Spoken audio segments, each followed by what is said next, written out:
Bienvenidos, bienvenidas. Esto es El Mundo Ahora en la pantalla de France 24. Es momento de repasar los principales hechos del día. Titulares. Asciende a 111 la cifra de muertos en Colombia después de un terremoto de magnitud 7,4. Es la cifra que entrega el presidente Abelardo de la Espriella. El sismo impactó con fuerza al oeste del país, pero se ha sentido en varios puntos del territorio y ya se declaró una situación de emergencia nacional. 1.500 viviendas afectadas, 6 aeropuertos sin operación y también afectaciones sobre vías terrestres. Las comunicaciones sobre las ciudades afectadas siguen sin restablecerse al completo. Ese es el panorama del país. Tenemos análisis. Y cambiamos de tema. En uno de los ataques más mortíferos lanzados por Ucrania desde el inicio de la guerra en 2022, 13 personas murieron, entre ellas una niña, y 39 resultaron heridas producto de una oleada de drones lanzada contra la ciudad de Nizhnekamsk.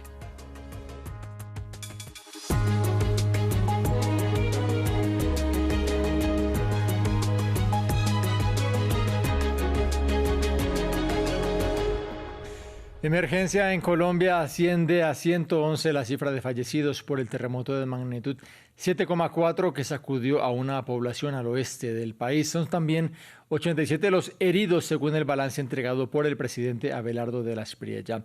El sismo tuvo lugar en una pequeña población del departamento del Chocó, la región con mayor incidencia de pobreza monetaria de Colombia. El movimiento telúrico también ha impactado con fuerza en otras ciudades como Pereira o Manizales, en el turístico eje cafetero. Misma situación para Cali, la tercera ciudad en población de la nación. Las imágenes son las de edificaciones destruidas, construcciones reducidas a escombros particulares. El impacto sobre la catedral de la ciudad de Manizales, la catedral más alta del país, que vio como una de sus torres colapsó de manera parcial.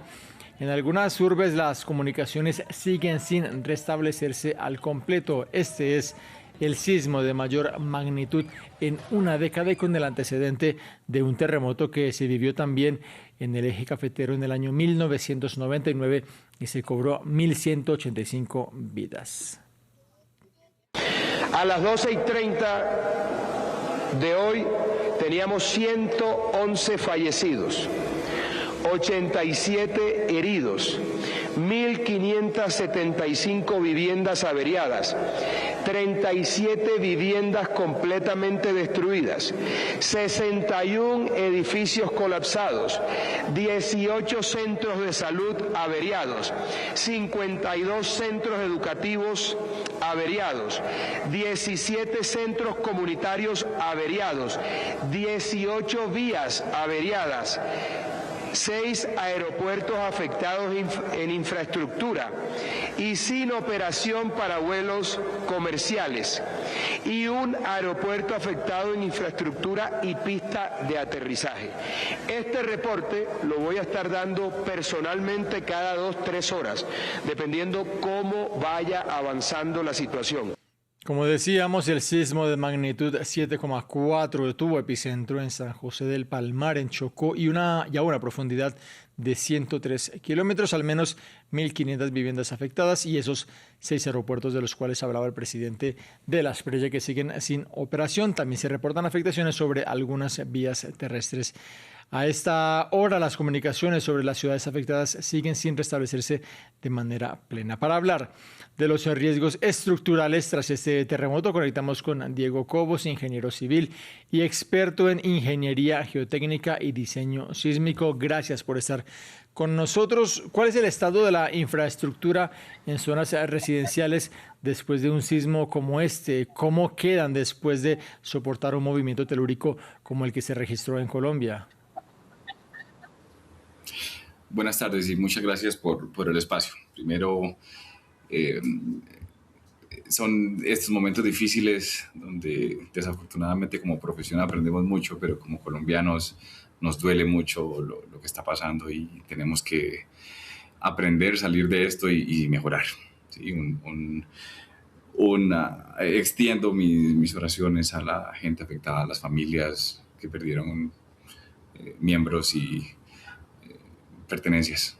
Sí, esperamos que todo esto mejore rápido, ¿no? Y también, por último, a las autoridades y a la comunidad que literalmente está en los sitios ayudando y sacando gente de la mejor manera posible. Se puede esperar, creo que desafortunadamente, mucho más de lo que hemos visto hasta el momento. Se han reportado, el señor presidente hablaba hace unos minutos de un número de estructuras y vamos a esperar más daños, inevitablemente, no solo en edificaciones, sino en redes críticas también, en vías, en acueductos, en redes eléctricas. Falta mucho por entender y bueno, nuevamente como comunidad lo importante es apoyar y salir de esto lo más rápido posible, no caer en la tentación de distribuir o creer en desinformación que es desafortunadamente muy común en este tipo de eventos y todavía nos falta aprender mucho. Colombia tiene un antecedente, señor Cobos, que es el antecedente de un terremoto en el año 1999 en el eje cafetero, en la ciudad de Armenia, más de 1.000 víctimas mortales. ¿Qué aprendió Colombia de un terremoto como ese para hoy en día afrontar un sismo como el que vivió esta mañana? Colombia ha venido actualizando sus normas sísmicas. Entiendo que viene pronto una actualización de la que tenemos más reciente. Y si bien ese grande del 99 nos enseñó mucho, somos o tenemos algunos nidos sísmicos de gran actividad y no es común ver daños en esas estructuras o en las estructuras cercanas pues, a los nidos sísmicos. Creo que en términos generales somos un país que se ha preparado relativamente bien para este tipo de fenómenos. Sin embargo, como podemos ver con lo ocurrido hoy, nunca vamos a estar completamente listos. Ningún país va a estar absolutamente listo para una cosa de estas. El proceso es muy complejo. Sí, desafortunadamente hay discrepancia en los conceptos de diseño de una norma técnica a otra norma técnica y edificios antiguos obviamente van a ser más susceptibles a daños y a colapso que edificios nuevos. ¿Sí? Nuevamente, falta mucha información y hay que ser muy cautos con lo que se dice por ahora hasta no tener información específica de cada sitio afectado y cada edificio colapsado. Sí. Sí. Señor Diego Cobos, ingeniero civil y experto en ingeniería geotécnica y diseño sísmico, gracias por haber estado con nosotros. Nosotros avanzamos porque las muestras de solidaridad internacional no se hicieron esperar. El gobierno de México, en voz de su presidenta Claudia Sheinbaum, ofreció todo el apoyo necesario a Colombia. También lo hizo Nayib Bukele de El Salvador, Daniel Noboa de la vecina Ecuador, José Antonio Kaz de Chile, Keiko Fujimori, entre otros mandatarios. Escuchemos algunas de las reacciones. Expreso mi solidaridad con el pueblo colombiano ante el terremoto registrado hoy.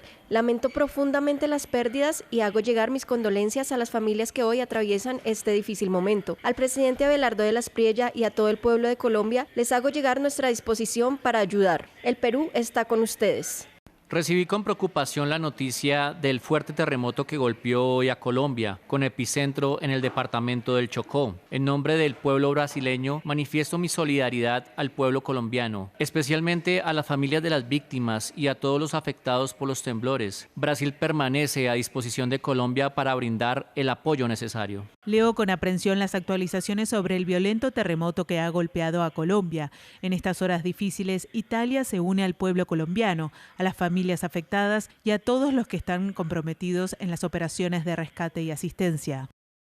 Seguimos con preocupación las noticias sobre el terremoto que ha sacudido Colombia. He ofrecido a mi homólogo, el ministro de Relaciones Exteriores de Colombia, Omar Bula, toda la asistencia que Israel pueda brindar. Israel está preparado para ayudar a Colombia en todo lo que sea necesario. Mis pensamientos y oraciones están con el pueblo colombiano en estos difíciles momentos. Colombia querida, mi corazón está con todos los que hoy sintieron este terremoto y con las familias que están pasando momentos de angustia. En momentos así, los colombianos sabemos unirnos y sostenernos unos a otros. Toda mi fuerza y mi amor para mi tierra. Abracémonos fuerte y estemos pendientes de las indicaciones para poder ayudar tan pronto sea posible. Cambiamos de tema, pasamos a la guerra entre Rusia y Ucrania. En uno de los ataques más mortíferos lanzados por Kiev desde el inicio de la guerra en febrero del 2022, 13 personas murieron, entre ellas una niña, y 39 resultaron heridas producto de una oleada de drones lanzada contra la ciudad de Nizhny-Kamsk. Moscú también atacó Ucrania. Este fin de semana unas 7 personas perdieron la vida en una operación del ejército ruso contra Kharkiv. Ampliamos en el siguiente informe. En este edificio de la ciudad rusa de Belgorod, a unos 40 kilómetros de la frontera con Ucrania, una vecina evalúa los daños sufridos en su piso. ¿Te das cuenta de la pesadilla que es esto? Las puertas han volado por los aires. Mira, no se mueve. Los ataques ucranianos de la madrugada del sábado alcanzaron decenas de viviendas en la zona. Algunos inmuebles se incendiaron y varias personas fallecieron tras quedar atrapadas por las llamas como consecuencia de las explosiones. Al otro lado de la frontera, a 170 kilómetros de Belgorod, el ejército ruso arremetió en varias ocasiones contra la ciudad ucraniana de Kharkiv, dejando también víctimas civiles. Estoy muy agradecido al Servicio Estatal de Emergencias por haber rescatado a estas personas. En total, se ha rescatado a más de 20 personas. Pero en la línea de combate terrestre del conflicto, las posiciones de ambas partes se mantienen prácticamente sin cambios, aunque el domingo las fuerzas rusas afirmaron haber tomado el control de 2 nuevas localidades en la región de Donetsk, al este de Ucrania. A medida que ambos países intensifican sus ataques contra zonas urbanas, el número de víctimas civiles va en aumento. Durante las últimas semanas, Naciones Unidas ha venido llamando la atención sobre este tema. En junio, la organización registró el mayor número de civiles muertos y heridos en Ucrania en un mes, desde que Rusia invadió el país en 2022. En la Franja de Gaza continuaban llegando este lunes camiones de apoyo a la denominada Fuerza Internacional de Estabilización impulsada por Donald Trump desde que lanzó la llamada Junta de Paz para el enclave palestino. Esto a pesar de que el domingo Benjamin Netanyahu, premier israelí, rechazó los pasos previstos en la propuesta del republicano estadounidense e incluso rechazó la creación de un Estado palestino. Lo vemos en este informe de Dasil Lanza. Tras el rechazo total de Netanyahu a la propuesta de Trump para Gaza, en el enclave palestino, el plan parece seguir inalterado. Este lunes ingresaron camiones a las instalaciones destinadas a dar apoyo a la Fuerza Internacional de Estabilización. Esta fuerza fue impulsada por el llamado Plan de Paz de Trump, aprobado por el Consejo de Seguridad de la ONU en 2025. El mes pasado, Trump dijo que su plan de 15 puntos para poner fin a la guerra había tenido avances y que Israel y Hamás estuvieron de acuerdo. Israel se retiraría a medida que Hamás se desarma y la Fuerza Internacional de Estabilización trabajaría con una nueva fuerza policial palestina para asegurar el enclave. Pero este domingo Netanyahu rechazó el plan y fue aún más allá. Lo dijimos y lo repito, Israel rechaza el plan de 15 puntos. El ejército de Israel no se retirará hasta que se desmantele Hamás. Estamos hablando con los estadounidenses sobre este tema. Tienen ideas, algunas aceptables y otras inaceptables. Mientras yo sea primer ministro, no se establecerá un Estado palestino. En los kibutz israelíes cercanos a Gaza están pendientes de los anuncios. Creo que Estados Unidos, el presidente Trump, necesita algo para decir. Miren, traje la paz a Gaza, pero está claro que Hamás no se desarmará y si Hamás no se desarma, Israel no se irá a ninguna parte. Y eso es lo que dijo ayer Netanyahu. Hamás respaldó la hoja de ruta de Trump, pero protestó cuando le exigieron renunciar a las armas ligeras y le aseguraron que Israel solo se retiraría una vez que se completara el desarme. A pesar de estas resistencias, la llamada Junta de Paz sigue instalando la base cerca de Kerem Shalom y los diplomáticos afirman que la Fuerza Internacional de Estabilización está a meses de su despliegue.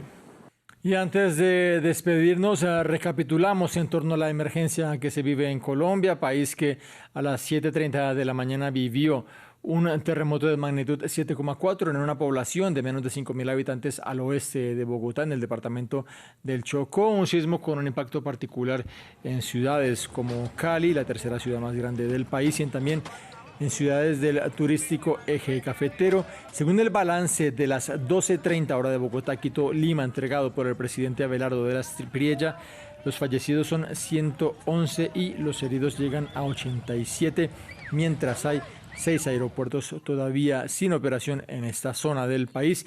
Y el presidente viaja en estos momentos a la ciudad de Quibdó, la capital del departamento del Chocó, para atender esta emergencia que llega 3 días después, 4, sí, se posesionó el viernes apenas el presidente Abelardo de la Espriella. Y llegamos hacia el final de este informativo. Como siempre, la invitación a ustedes para que se queden aquí en esta pantalla en France 24.